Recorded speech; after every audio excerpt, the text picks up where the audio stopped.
இப்ப notes making அப்படின்னு வந்துட்டாலே நெறைய பேர் வந்து நோட்ஸ் எடுத்து படிக்கணும் அப்படின்றத சொல்றாங்க. ஒரு சிலர் நோட்ஸ் எடுத்து படிச்சா நேர விரயம் அப்படின்னு சொல்றாங்க. நம்ம புக்லயே ஹைலைட் பண்ணி படிக்கலாம் அப்படின்றதையும் சொல்றாங்க. 2 வே இருக்கு இதுல. எது பெட்டரான வே? எது வந்து சீக்கிரமான வெற்றியின் வழி? ஓகே. இப்ப நோட் மேக்கிங் அப்படின்றது கண்டிப்பா நெறைய பேருக்கு ஒரு பெரிய குழப்பமா இருக்கும். நீங்க டிஎன்பிஎஸ்சி படிக்கணும்னு ஆரம்பிச்ச உடனே, நீங்க ஃபர்ஸ்ட்டு புக்ஸ் எல்லாம் எடுத்து படிக்க ஆரம்பிச்சுருவீங்க. அதுக்கப்புறம் உங்களுக்கு வர பெரிய கேள்வி, இத நம்ம நோட்ஸா எடுக்கணுமா? மறுபடியும் இதே புக்லயே படிச்சுக்கலாமா? அப்படின்னு. இப்போ டிஎன்பிஎஸ்சி கிளியர் பண்ண ஒவ்வொரு ஆஸ்பிரன்ட்டுக்கும் ஒவ்வொரு ஸ்ட்ராட்டஜி இருக்கும். அத ஃபர்ஸ்ட்டு நீங்க புரிஞ்சுக்கணும். 1000 பேர் டிஎன்பிஎஸ்சி கிளியர் பண்றாங்கன்னா, there is thousands of ways to clear this exam அப்படின்றது தான் நம்ம ஃபர்ஸ்ட்டு புரிஞ்சுக்கணும். அதுல என்னோட வழி என்னன்னா, பிரிலிம்ஸுக்கு நான் தனியா நோட்ஸ் எடுக்கல. மெயின்ஸுக்கு நான் நோட்ஸ் எடுத்து படிச்சேன். இன்டர்வியூக்கு தேவையான நோட்ஸ நான் எடுத்துக்கிட்டேன். இப்போ பிரிலிம்ஸ்க்கு நான் நோட்ஸ் எடுக்கலன்னு ஜென்ரலா சொன்னாலும், சில முக்கியமான டாபிக் இருக்கும். இப்போ கவர்மெண்ட் ஸ்கீம்ஸ் இருக்கு. இம்பார்ட்டன்ட்டான கவர்மெண்ட் ஸ்கீம்ஸ் எல்லாம் நோட் பண்ணி, அதுல உள்ள இம்பார்ட்டன்ட்டான பாயிண்ட்ஸ் எல்லாம் நோட் பண்ணி வச்சுக்கிட்டேன். அதே மாதிரி இப்போ சில மிலிட்டரி எக்ஸர்சைஸ்லாம் நடத்துவாங்க.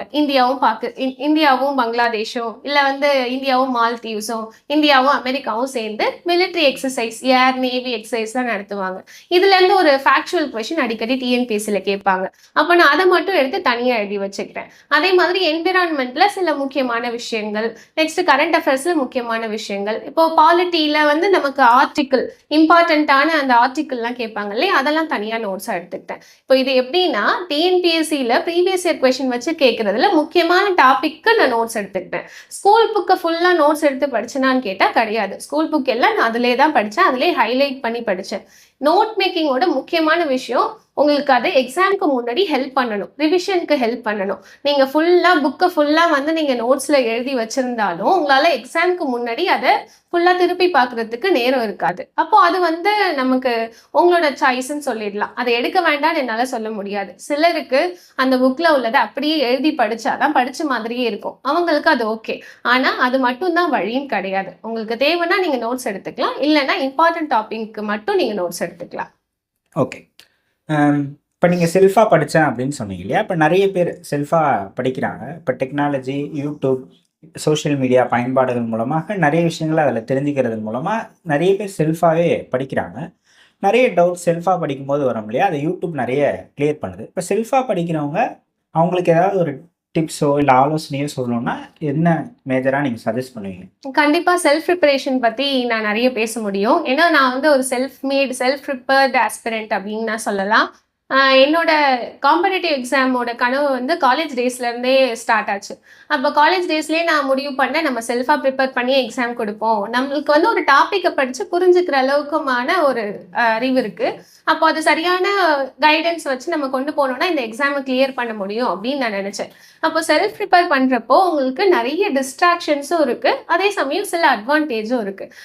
இப்போ டிஸ்ட்ராக்ஷன்ஸ்னு பார்த்தீங்கன்னா கண்டிப்பாக அது உங்கள் மொபைல் ஃபோன் தான். அட்வான்டேஜும் உங்களோட மொபைல் ஃபோன் தான். அதை நீங்கள் எப்படி பயன்படுத்துறீங்கன்றதுல தான் இருக்குது. இப்போ நான் இந்த எக்ஸாம் பற்றி பார்க்குறப்போ ஆரம்பத்தில் இந்த டாப்பர் ஸ்டாக் இருக்கும் இல்லையா யூடியூப்ல, அதை ஃபுல்லாக வந்து ஒரு நிறைய பேரோட டாப்பர் ஸ்டாக்கை பார்த்து அதில் நோட்ஸ் எடுத்து அதில் எனக்கு எது சரி வரும்னு நானே வந்து அப்ளை பண்ணி அப்படி தான் நான் படித்தேன்.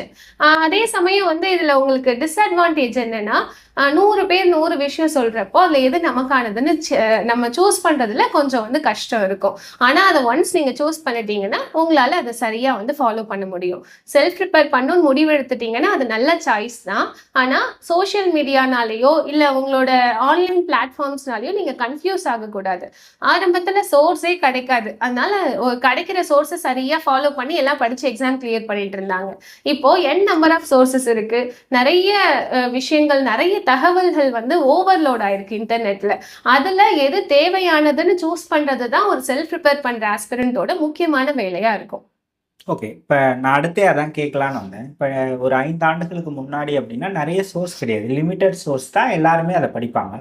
இப்போ நிறைய சோர்சஸ் இருக்கிறதால எது சரியானது அப்படின்றத சூஸ் பண்ணுறதுல நிறைய குழப்பங்கள் ஏற்படும். அதை எப்படி நம்ம அதை சரியாக தேர்ந்தெடுக்கிறது? இதை படிக்கலாம், இது வேண்டாம் அப்படின்றத.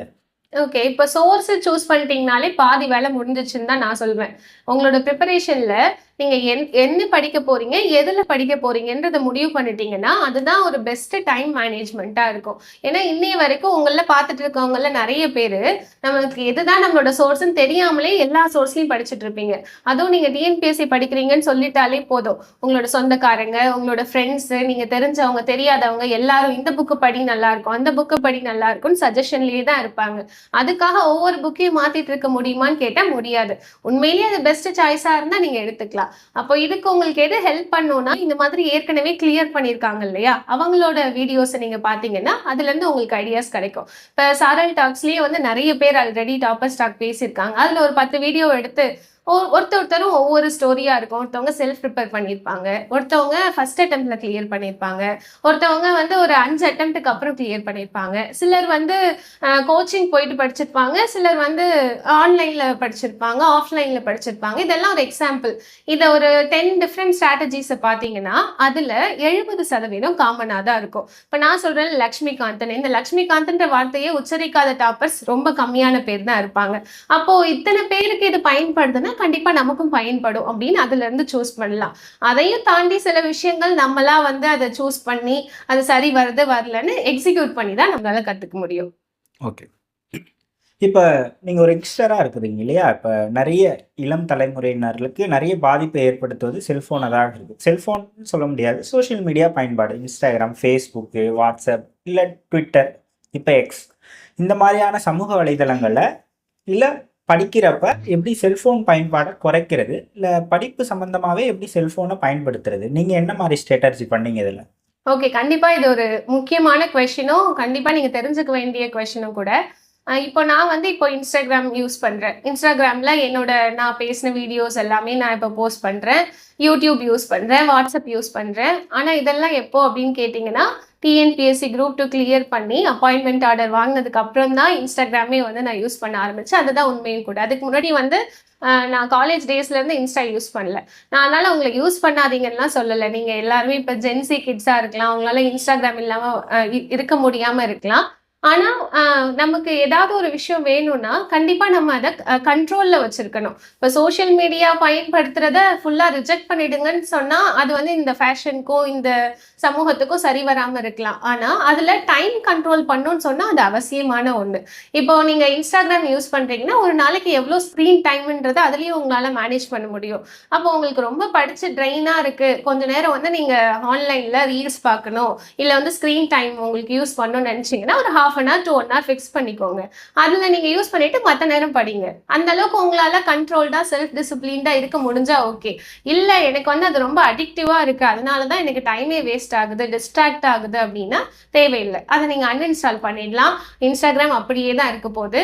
உங்களோட ஃபாலோவர்ஸ் எல்லாம் அப்படியே தான் இருக்க போறாங்க.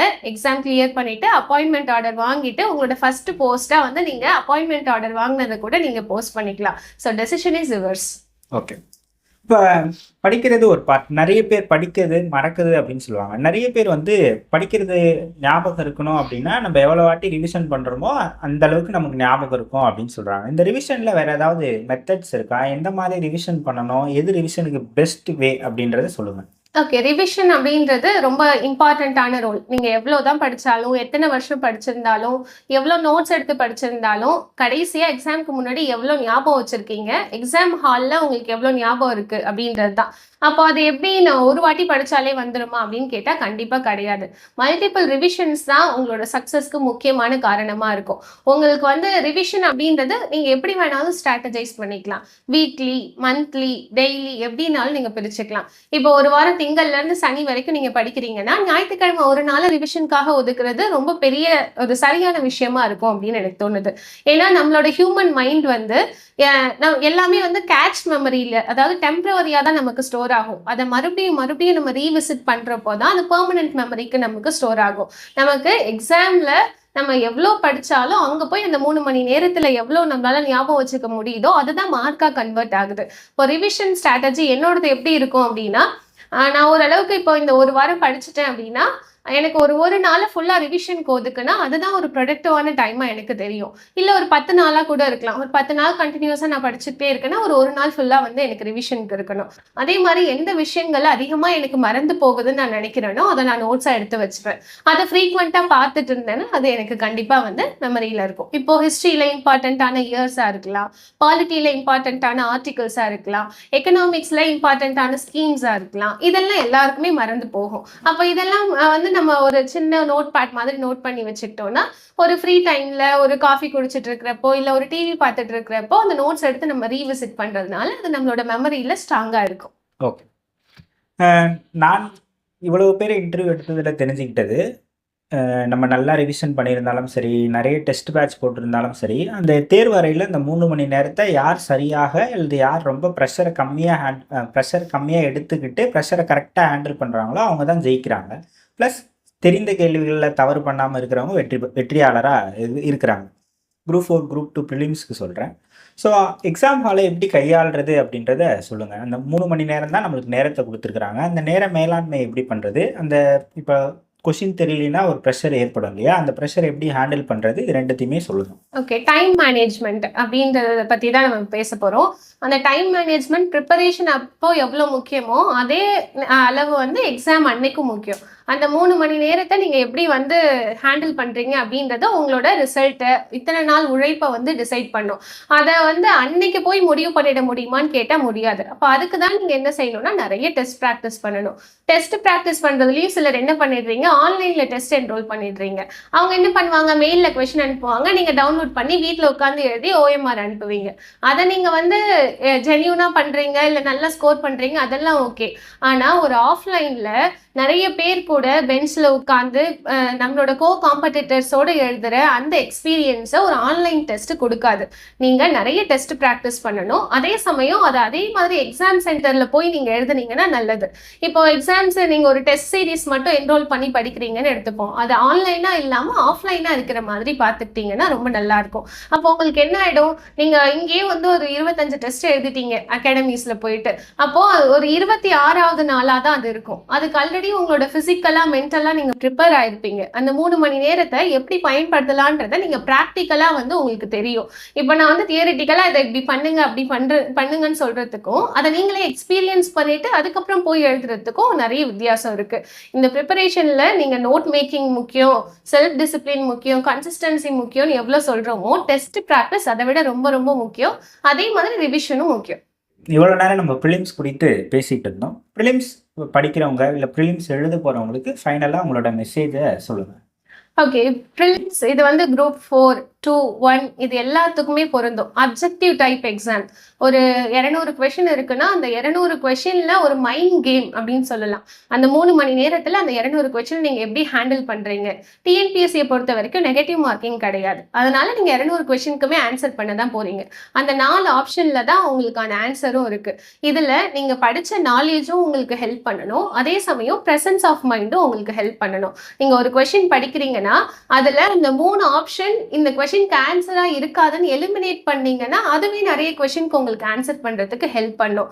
இது எல்லாமே உங்களுக்கு எப்ப வரும் அப்படின்னா, சிலபஸை தெளிவா புரிஞ்சு, ப்ரீவியஸ் இயர் கொஸ்டினை சரியா புரிஞ்சுக்கிட்டு, அதை பேஸ் பண்ணி ஸ்கூல் புக்கை நீங்க படிச்சிருக்கீங்க, ரிவைஸ் பண்ணிருக்கீங்க, கான்ஃபிடென்ட்டா போய் அட்டென்ட் பண்றீங்கன்னா கண்டிப்பா உங்களால ப்ரிலிம்ஸ் கிளியர் பண்ண முடியும். ப்ரிலிம்ஸை பொறுத்த வரைக்கும் உங்களுக்கு ஃபேக்ட்ஸ், நிறைய நாலேஜ் இது எல்லாமே தேவைதான். அது எல்லாத்தையும் தாண்டி அன்னைய தினத்துல பிரசன்ஸ் ஆஃப் மைண்டும் அந்த ப்ரெஷர் ஹேண்ட்லிங் கெப்பாசிட்டியும் உங்களுக்கு வேணும். அதுக்கு நிறைய நீங்க டெஸ்ட் ப்ராக்டிஸ் பண்ணிருந்தீங்கன்னா கண்டிப்பா உங்களால ப்ரிலிம்ஸை கிளியர் பண்ண முடியும்.